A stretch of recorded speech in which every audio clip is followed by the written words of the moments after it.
How to identify elderberry. Elderberry shrubs are sought after for both their berries and flowers. Everything from fairy and elf visitations to great wine, jam, good health and beauty is attributed to elderberries. It is a member of the honeysuckle family and may grow up to 13 feet high. Important since ancient times, learning to identify and use the prized elderberry is still a valuable skill today.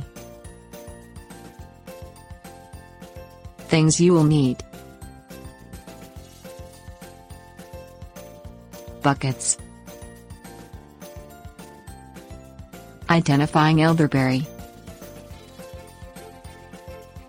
Locating elderberry patches is easier when the plants are in full bloom. This happens during late spring and early summer. Look in moist areas, such as along riversides, fence rows and near ponds. Sometimes they may be growing alongside a road near a swamp or river, in marshes or along railroad tracks. They grow in large patches, so where you find one, you will usually find many more. Look for white, tiny, lacy and branched flowers in slightly rounded clusters and immature fruit clusters. The flowers generally spread out about 6 inches. It's abundant in the eastern section of North America and the West Indies. Once you've spotted some flowers, or if you are searching in winter or fall when there are no flowers, you next look at the bark to identify elderberry. The bark is smooth and gray, but it has conspicuous spots. The spots are like raised bumps. They are usually red, brown or black and anywhere from 1 to 4 millimeters in diameter. Inside the branches, you'll find a spongy white pith. The leaves are divided into segments called leaflets. The leaf has 5 to 11 pointed, short stalk leaflets that are about 3 to 4 inches long.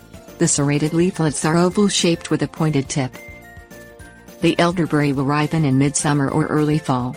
Look for tiny, purple-black or black-seedy berries. They grow barely 1/8 inch across in branched clusters, as did the flowers. They usually produce in large quantities, so the fruit will probably weigh the branches down. The berries are not sweet. To collect the flowers, pluck them off the stalk at the base of the cluster. Do not remove all the flowers, as that will keep the fruit from growing. Collect the flowers where they are most abundant, picking some while leaving some. Gathering the berries in midsummer is a very similar process. Don't bother to pluck them one by one. Gather them from the base of the cluster and then separate them at home. Tips: warnings.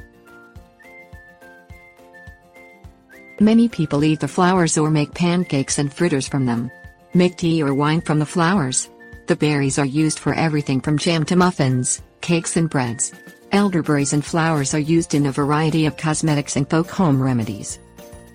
Elderberries with red fruit that grows in rounded clusters may make you sick. There is another shrub that looks somewhat like the elderberry.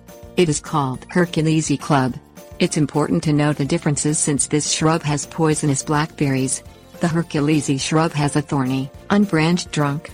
This is the main difference to look for, as the elderberry has no thorns. Also avoid unripe green berries, as they will make you sick. Sometimes the ripe berries will make you nauseous.